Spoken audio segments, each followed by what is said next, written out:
We've looked at the Modern Warfare trilogy to see how few shots is required to complete the game, and it was really cool to pit every single Modern Warfare game against each other to see which one had the least shots possible. And now we're gonna go back again, this time looking at the Black Ops saga, starting off at Call of Duty World at War. And I gotta say, Call of Duty World at War is easily my favorite Call of Duty game of all time, so I'm really excited not only to come back to this game and run it in a different way, but also Call of Duty World at War has co-op, which means that Luke actually can join me for this run, which might help out a little bit when doing some of these challenges. But oh boy, does Call of Duty World at War have some interesting mechanics, to say the least, that absolutely challenged us for this run. Let's go ahead and jump into this.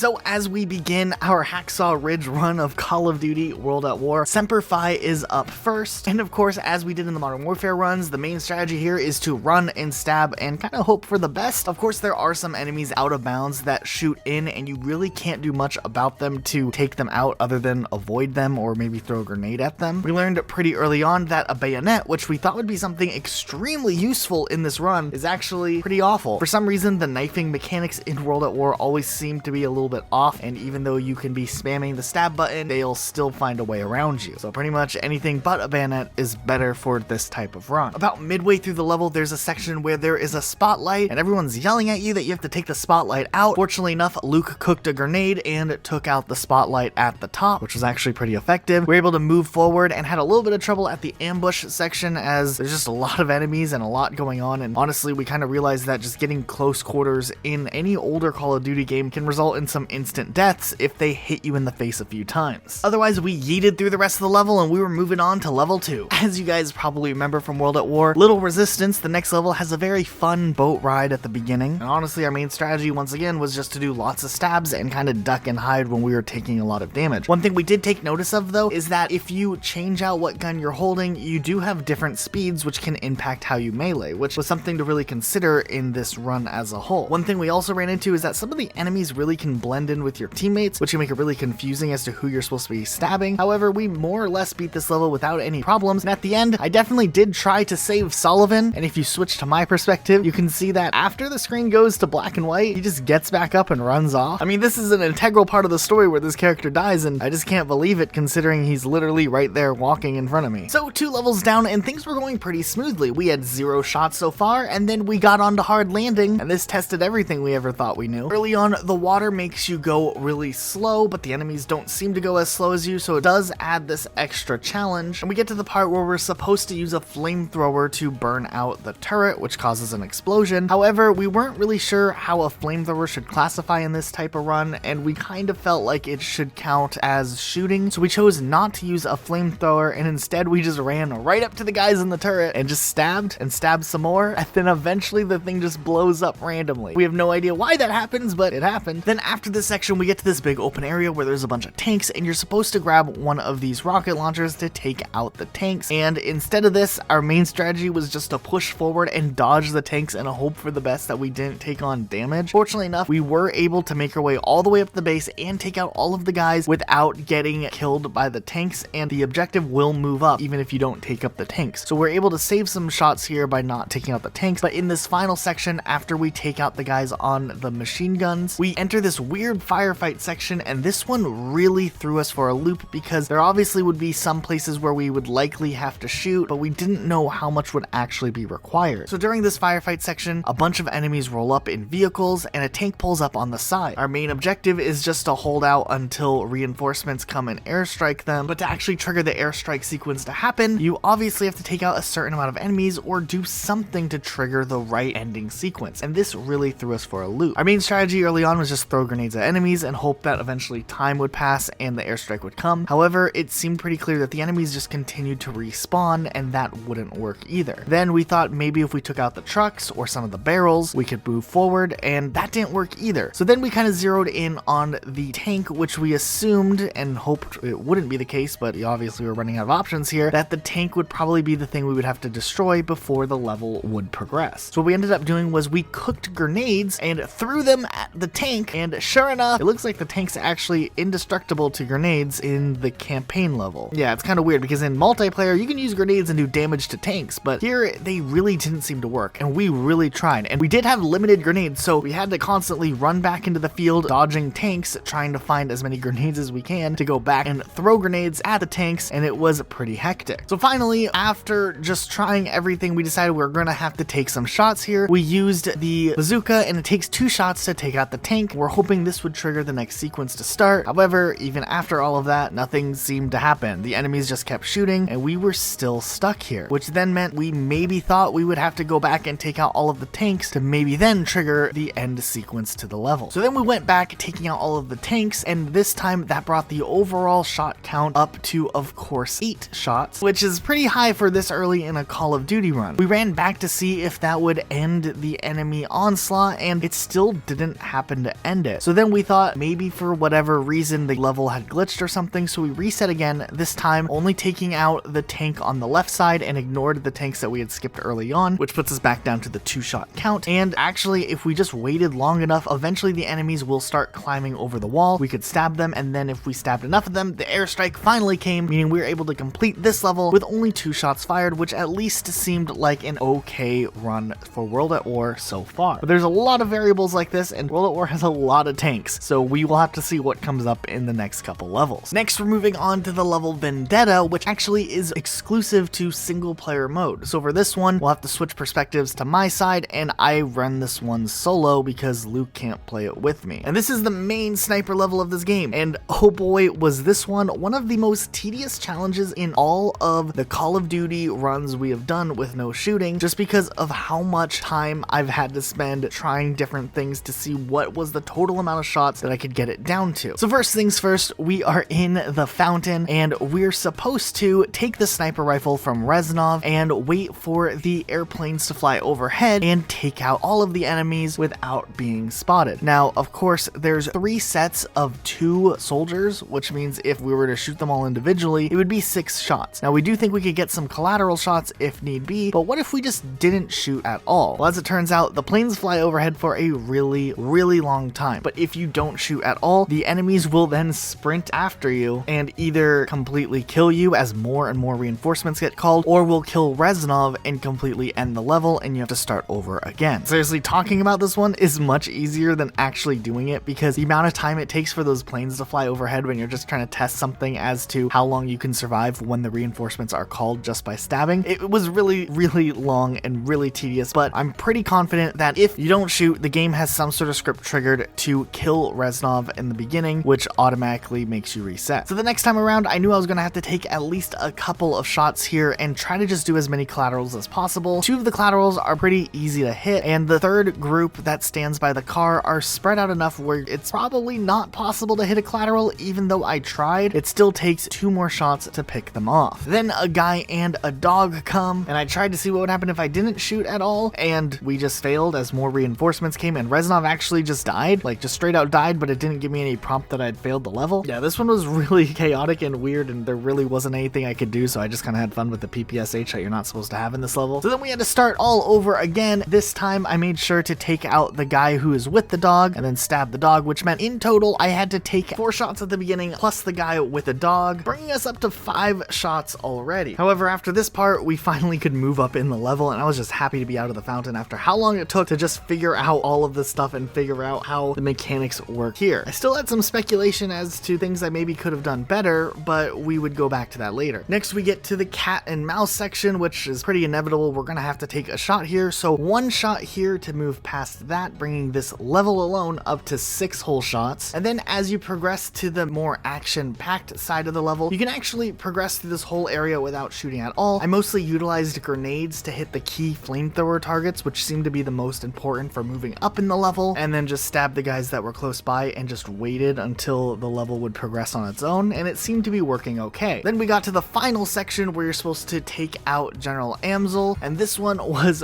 really tricky because I really wanted to find a way not to have to shoot here. I remember back in the day, you could use a pistol and take the guy out and get an achievement, so I was hoping maybe I could throw a grenade or do something different that would still trigger the end. Now, I really spent a lot of time just trying to see how timing grenades could work and the best place to throw my grenades, and honestly, honestly, while I thought throwing grenades at the car would maybe be the most efficient way to defeat him, I couldn't seem to land any of the grenades close enough to even warrant me thinking it would be possible throwing a grenade from this far away. So one more shot here, bringing this level alone up to 7 shots. Except honestly, there were still a couple of variables that I felt like I hadn't given enough time and I hadn't given enough attention to. So I decided to try this level one more time because there were a few more things I wanted to test, and I'm really glad I went back and tried them again. First off, when doing my shots, I actually realized I could in fact line up a collateral on the guys by the car if I timed the shot just perfectly and hit them near the kneecap, which would bring the total amount of shots down one more. But in my various tests of this area, actually I learned that if I take a shot and alert them by shooting, Reznov will actually shoot back and maybe he could actually hit them. So then my new strategy to test is, what if I just took one single shot before the planes come, triggering the enemies to run up, and hopefully see if I could lure them out where either Reznov or myself could take out the enemies, me stabbing and Reznov shooting his PPSH. So I quickly took a shot, and sure enough, the enemies came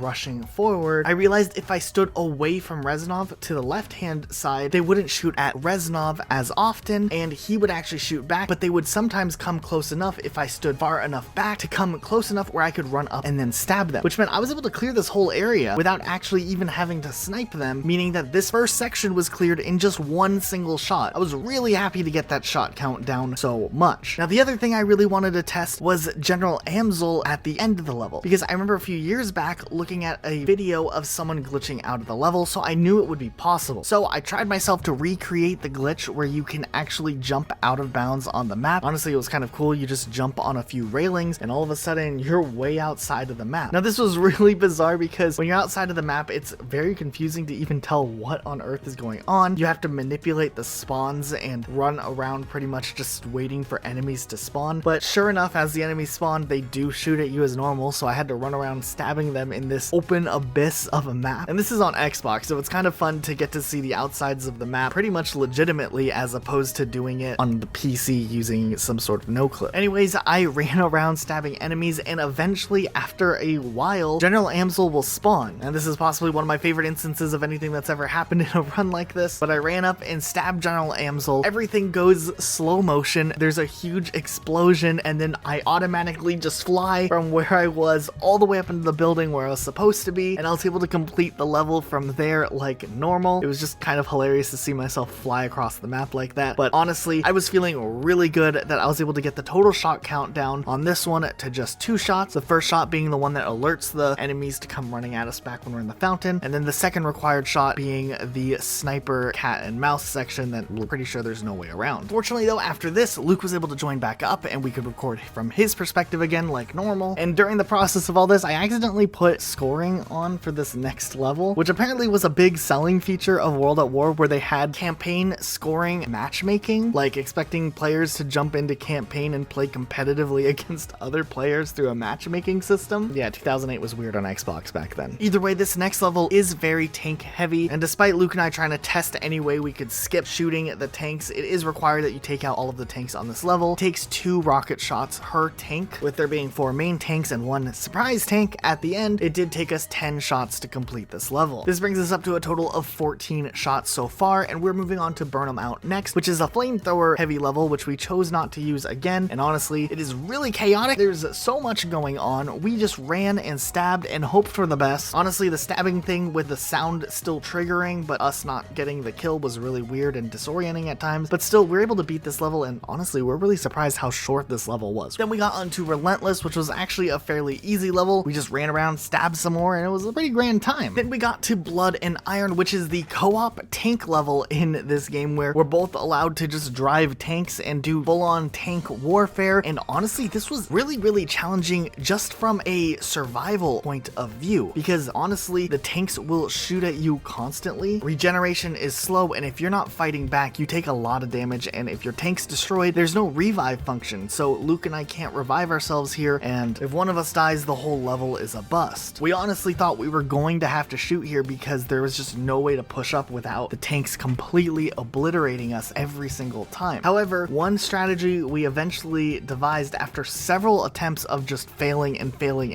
just getting blown up by the tanks, was that if we split up in different directions, directions, it would actually divide which tanks were shooting at us, which meant that not one of us would be double teamed by tanks if we were going next to each other, kind of drawing all the attention to one spot. Since we spread out all of the attention, we were both able to kind of make it past that first turn that was giving us so much problems with all the enemy tanks without actually dying and getting a checkpoint where we could at least test the next section of the level. Of course, through all of this, we have 4 objectives of things we're supposed to destroy along the way. We didn't want to shoot, so we just skipped it and hoped that either our teammates would take them out or maybe they weren't as required as it might make you think. And honestly, we just kept driving, kept moving, and just hoped that we wouldn't get killed by all of the things that were still shooting at us. And eventually, we made it to the end of the level. And interestingly enough, as you get to the end of the level, it actually says objective failed, even though it lets you complete the level and move you to the next level. We're guessing it's because we never actually destroyed those things we were supposed to, but we still ended the level. So we're counting it and moving on to the next level. Ring of Steel was up next, and honestly, there was nothing too eventful in this level compared to other levels, except we did think it was really interesting to explore the asylum in the campaign version of Call of Duty World at War, just because of the legacy that this building had in later Call of Duties. I mean, this campaign version of Asylum was the inspiration for the multiplayer level Asylum, which served as the inspiration for the Call of Duty World at War Zombies DLC map, which was the Asylum, which then would be brought back in Black Ops as a DLC for Zombies, which would be remade again later on, and those remakes of the zombie level would be the inspiration for the Asylum that would be put in Call of Duty Black Ops 4's Blackout location, which was the Asylum once again. So it's cool to see kind of the origin place of all of this in the campaign form. But yeah, there's no shooting required on this level. Next, we were jumping into Eviction, and honestly, what is this running animation we discovered? Honestly, this is the best thing I've ever seen in this game. So for the most part of this level, we just kind of ran through the architecture and there wasn't too much to worry about. There is a section where the tanks start to roll up, and if you run too far ahead, it will just kill you automatically, and you also have to be careful because you can get run over by a tank. When we get down to the section in the tunnels where the water starts to flood in, there's a lot of enemies, and we couldn't shoot, but we kind of just held out through grenades and waited, and eventually the level progressed on its own, and we cleared this level as well without shooting. Next, we're going back to single player, and we'll shift back to my perspective, as there was one more level that wasn't available for co-op, which was Black Cats. Now for this level, you're in an airplane, and you're supposed to be shooting at all of the enemies, and honestly, I really didn't know if this would be a level that we would be able to get through without shooting at all. Fortunately enough, you can get really far without having any problems whatsoever, taking minimum damage and just not shooting along the way. The real problem comes though when you get down to the water and you're supposed to pick up the dudes in the water who need to be rescued, and there's boats shooting at you. This part caused so much problems because if I didn't shoot at the boats, I would die and have to go back to the last checkpoint. And while I tried a lot of tricks that I knew from other Call of Duties, like not looking directly at the shooters and trying to just hope for the best and move as quickly or slowly as I could, it seemed like the boats always would kill me here. However, one thing I noticed is that there is some level of strategy I could use by utilizing the guys in the water who are climbing into the boat as some sort of a makeshift meat shield per se. Yeah, this one took me a lot of trial and error to figure out what method worked here, but what I found out worked to get through this level without shooting back at the boats was to wait as long as possible before helping the guy fully into the ship. I usually waited until after the boat was shooting directly at the people in the water, and then when the second guy starts to climb in the ship, just don't help him at all, and eventually all of the other guys in the water will be killed and he will also die. But by then the amount of time had passed where I was able to make it further without the boat focusing on the plane, killing me in the process, and we were able to clear this section and move to the other side. Now the other side is a very similar situation where I just used the guy in the water as a shield, but this time I also made it a point not to look at the boats because when I looked at them, I seemed to get more damage acquired by the boats. So we skipped this part as well by not saving anyone, and all in all, the rest of the level was pretty much a breeze, flying through and saving just that one guy who was a benefit. Rest in peace to the guys in the water who served as decoys so I could beat this level without shooting back. Next, we jump into Blowtorque and Corkscrew with Luke back in the game and back into his perspective of recording. And honestly, this level, it's okay, but it's really glitchy at times. Luke got stuck in this texture. Later on in the level, we both got stuck in a tank. That was fun. And then, of course, the enemies just spam you with grenades, which makes it a lot more dangerous, and it's hard to see the enemies, and there's a lot of explosions going on, but with enough trial and error, we're able to move up, take out the bunkers using the C4, and push through the tunnels and cave area without running into too much of a problem, and we didn't have to shoot here either. Breaking Point is up next, and it's the last of the marine side of the campaign. Honestly, we just pushed through the way we had. We don't get ammo at the beginning of this level anyway, so it was easier to start off here. There was one section though where Luke got downed, and I had already dropped down into a lower section of the level and couldn't get back up, so we had to reset there. But otherwise, this level lets you use these mortar strikes, and since you're technically just throwing them, we don't really count that as shooting, so we kind of had fun with them. And at the end of the level, we tried to save Roebuck and Polonsky, and Roebuck died. But otherwise, after just kind of messing around and trying to explore this level a little bit, we were able to beat this level as well without shooting, leaving us with just 2 more levels on the Russian side of the campaign. And this one's really interesting because this next level has a lot of stuff going on. First of all, this painting, it looks a little bit out of place. Luke and I both thought that was interesting enough to put in our notes here. Secondly, when you get to the main battlefield area, it is absolute chaos. You're supposed to take out these big guns, and there's enemies literally around every corner. They're all throwing grenades at you. They all want you dead. We had to just run and stab and run and stab and run and stab, and it was crazy. The main section we ran into problems with is the final little holdout area before you get into the building, where there's just a ton of enemies, and we really didn't know what was required of us to get this level to progress, similar to what we had earlier in Hard Landing. So what we ended up doing was we tried different methods of what we thought would maybe trigger the level moving up. We tried throwing grenades up at the guys in the window, which we were determined was the main thing needed to clear this level, and we ran through the level looking for more grenades, trying to find as many grenades as we could to throw up in those windows and try to take those guys out. And it always seemed like they were just out of reach when throwing those grenades, but as it turns out, none of that was necessary. We just had to throw grenades at the guys on the ground, and eventually it would trigger the next part of the level. So finally, after all of that work, we did it the right way, throwing grenades at the guys just on the ground level and clearing enough of them. This giant pillar just falls apart, and we're gonna switch to my perspective because Luke just gets completely taken out by the pillar that's supposed to fall here. So we had to start this whole section over again. But hey, we were able to beat this level also without shooting, and to make it even easier, the last level in this game, Downfall, was a lot of the similar strategies we had done before. This time we were just up in the balconies, and we had to throw grenades down at the groups of people, making sure that we didn't run out at the same time and try to take out as many as possible. But eventually it would allow us to push up through the level. We were able to explore this area that kind of reminds us of Kino der Toten. We wonder if maybe this was the area they were going to use in that version of Zombies that was originally supposed to release on World at War, but then got delayed and put into Black Ops. But otherwise, we pushed through, we made it to the top of the building, and we made it to the end of the level without firing any more shots than we actually had. Which means in total, Call of Duty World at War only required 14 shots in this entire run. We have the 2 shots on the tank in Hard Landing, the 10 shots against all of the tanks that we had in Their Land, Their Blood, and then the 2 shots I was able to get it down to in Vendetta, which was all of the shots required for Call of Duty World at War without shooting. So that is really interesting to put this in the grand scheme of all of the no-shoot runs we've done so far. If you want to check out the other ones we've done in Modern Warfare, check them out. Call of Duty World at War actually, we believe, is our 2nd lowest shot run out of all of the Call of Duties we've looked at so far. We have more Call of Duties to look at in the future, so make sure you guys stay up to date with what we're working on next. But hey, after all of that, if you like this video, be sure to subscribe with notifications on for more videos just like this one, and you won't miss anything we upload, even if YouTube's acting all whack. Also, if you want to, you can follow us on Twitter. You can follow me at Rocket Elijah, or you can follow Luke at Rocket Sloth Luke. Thank you guys so much for watching, and we'll see you all next time with a brand new video. Bye, guys.